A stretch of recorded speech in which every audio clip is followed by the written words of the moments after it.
On a eu une prod pour la première fois avec un nouveau client qui est Rotorap. C'est dans le fond des emballeuses rotatives. Fait que c'est comme une grosse machine, puis il emballe des palettes. Il y allait avec un éclairage harsh, très pas diffusé sur les edges. Là, on m'en a vu. Rotorap, pour résumer la journée, il ventait. C'est tout. Il ventait énormément. J'ai failli perdre ma casquette. J'ai eu de la misère à rentrer le stock. Sinon, à part ça, ça a bien été. On a quand même passé la journée avec eux. Le matin, on a fait 2 places. C'était une grosse journée de prod. Beautiful, beautiful, beautiful. Je savais pas comment le filmer.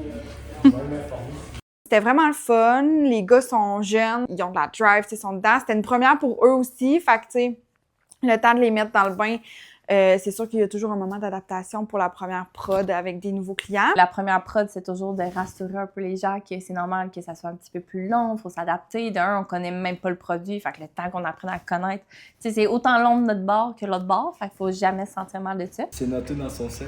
On va l'essayer, on va voir si c'est naturel. Moi, c'est d'aller chercher le naturel, j'ai hâte de voir quand je vais me débrouiller parce que c'est ma première expérience dans ma caméra. On va faire 2 parties. Puis on va refaire la même chose, mais on va filmer vraiment ce qui se passe. C'est que des fois, j'aime ça aller sur les tournages parce que j'y vais pas souvent, puis moi, j'ai plus vraiment de clients en tournage, puis j'aime ça aller voir comment ça se passe, puis de justement, ceux qui le savent, ben j'aime optimiser. Fait que pour moi, il faut que j'aille voir qu'est-ce que je peux optimiser. Fait que je suis allée voir ça. Et finalement, je pensais rester toute la journée, mais mon calendrier, mon agenda, mon ciel, tout explosait de messages. Alors, je me suis dit, ça va bien, JP Pilori maîtrise la situation, donc je vais aller gérer les 1000 courriels. OK. On a notre tensionneur de plastique que lui va venir retirer ton film plastique pour se mouler le plus possible à ta palette. Ah, on va sortir de notre zone de confort. Ben oui, ça va être le fun. Ça va être magnifique. C'est juste, je pense, de commencer, là. On va chercher un peu nos mots, mais à un moment donné, ça va être naturel. Ouais, yes, salut, ça. Ah, mais je suis pas stressé, c'est juste le fait de ne pas pointer ce que je dis en même temps. C'est vraiment pas grave, hein, même si on leur prend 4 fois. Là. Non, mais là, c'est une finir d'emballer sa palette. Ok, ouais. Ouais, c'est ça? Ouais. Bon. Yes. Là, on a plus loin de parler, on tombe dans le plus facile. C'est que là, on va pas être bien loin. Ben moi, ici, on est chez Rotorap. On emballe tout avec notre machine. Ça te fallait être bon, les gars étaient bons. Les gars étaient drôles. Les gars étaient willing. Non, ils voulaient pas se faire taper dans la machine, par contre. Ça, j'aurais trouvé ça drôle. Je sais pas à quel point c'est tête quand ça rappe, là. Tu sais, maintenant, le gars, il peut plus respirer. Mais j'ai dit la prochaine fois, on va mettre la GoPro, puis on va rapper la GoPro. Rappelle-moi donc, c'est quoi ton nom? C'est révolutionnaire, ça change absolument. Bon. JP s'est amusé à mettre la GoPro sur le lift. J'étais comme, c'est ultra dangereux. J'espérais vraiment que la GoPro allait pas crisser le camp. Ben là, c'est pas dangereux, c'est à ça que ça sert une GoPro. T'es magnétique, elle collait après le métal. Et voilà, on est filmé. Salut. Mais elle a survécu aux manœuvres de JP. Mais non, mais ça se pète pas comme ça, c'est à ça que ça sert. C'est même pas une GoPro, c'est une DJI.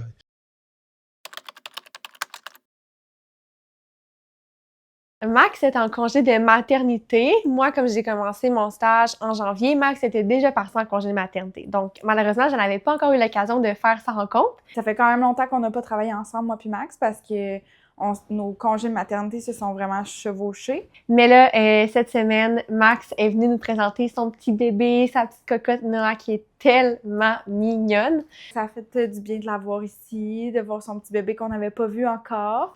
Tu dis allô, Sky?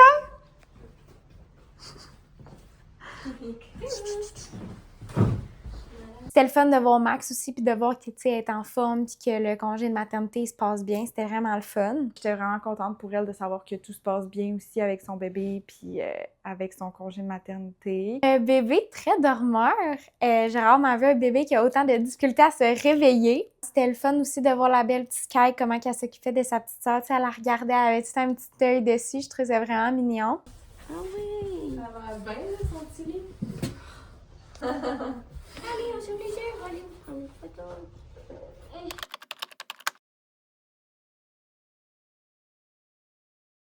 Puis en plus, on avait déjà prévu cette journée-là aller faire un petit tour au Starbucks sur l'heure du midi. Donc là, disons que notre pause qui était censée durer comme 30 minutes, 1 heure, a duré comme plus 2 heures, 2 heures et demie. Fait que là, moi, j'ai comme invité mes collègues, là, puis je les ai comme embarqués dans mon délire Starbucks. Hey, ton vlog, Les vlogs de partout, là. Ben là, moi, je fais de la télé-réalité, là, tout le monde. C'est vraiment pour toi, là. Pourquoi Ok. on est allé au Ce qu'il faut Starbucks? expliquer, Ouais. c'est le Girl Math 101, OK? Petit cours de Girl Math ici. Dans le fond, ce qui se passe, c'est que c'est ma fête dans 3 semaines. Mais là, je n'avais pas de compte Starbucks. Donc, pour avoir un drink gratuit à sa fête, il faut d'abord avoir acheté un drink au Starbucks. Ouais. Oui. J'avais jamais acheté rien dans Donc, Pas avec son mais compte. pas avec mon compte. Donc là, le Girl Math, c'est d'aller acheter un drink pour en avoir un gratuit à sa fête dans 3 semaines. C'est vraiment difficile de filmer sans me planter. Donc, c'est un 2 pour 1. Donc, on avance et on retourne au boulot. Merci. Je me retourne dans des... Fait qu'on est allé chercher un Starbucks, c'était super cool. Mais tu sais, ça a été une journée festive. Tu sais, une petite journée comme ça fait du bien une fois de temps en temps, même s'il a fallu compenser ces autres journées de la semaine. Ça nous a motivés pour retourner dans notre productivité de l'après-midi, étant donné qu'on n'avait pas beaucoup travaillé l'avant-midi. C'était le fun, c'était léger comme petite journée.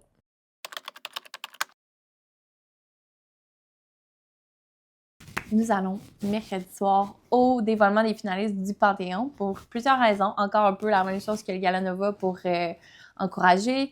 Aussi parce que mon chum est partenaire de l'événement, donc c'est lui qui remet les prix, les cadres de finalistes, je veux dire. Puis aussi parce que Talent Média s'est inscrit dans une catégorie qui est propulseur de talent, ce qui est vraiment de mettre de l'avant les formations, justement, les stages. On dirait que je ne veux pas me faire de faux espoirs. Tu sais, moi, j'aime ça, y aller, chiller, c'est tout. Je veux juste profiter. Puis si on est finaliste, tant mieux. Puis si on ne l'est pas, ben c'est pas grave. Parce que moi, j'ai toujours dit, mon but, c'est pas de gagner nécessairement. C'est juste que je trouve que c'est tellement de la belle visibilité. Fait que, pour ça, j'aimerais ça être au moins finaliste. Je suis sûre qu'on avait un super bon cahier de candidature. Puis je le vois, là, dans le sens, je suis pro-formation. Je pense qu'on a un domaine que c'est nécessaire de se former tout le temps. C'est un domaine qui évolue beaucoup, qui est jeune, qui évolue, qui change constamment. Donc, on n'a pas le choix de se former.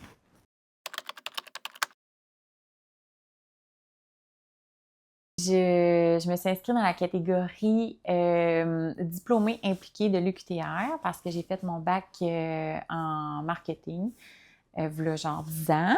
Pour moi, c'était une belle occasion de démontrer qu'on pouvait autant s'impliquer dans notre communauté. Ça a toujours été important pour moi de m'impliquer depuis que je suis toute petite. Fait que je voulais vous démontrer l'importance de s'impliquer, puis le fait aussi que c'est possible de le faire avec sa vie familiale, avec sa vie professionnelle. C'était ma façon de passer un message, finalement. J'ai fait le grand saut et j'ai déposé ma candidature. Puis là, ben, c'est la semaine prochaine. On va savoir si je suis parmi les finalistes. Ça me fait fou de la peine de manquer la soirée avec toute l'équipe parce que, ben, d'un côté, je vais être en voyage avec ma petite famille. C'est vraiment, vraiment cool parce que j'ai vraiment envie de reconnecter avec mon petit cocon familial. Mais de manquer cette soirée-là, ça me fait quelque chose parce que j'aurais aimé ça le vivre avec l'équipe. Parce que c'est toujours des belles soirées. C'est vraiment le fun.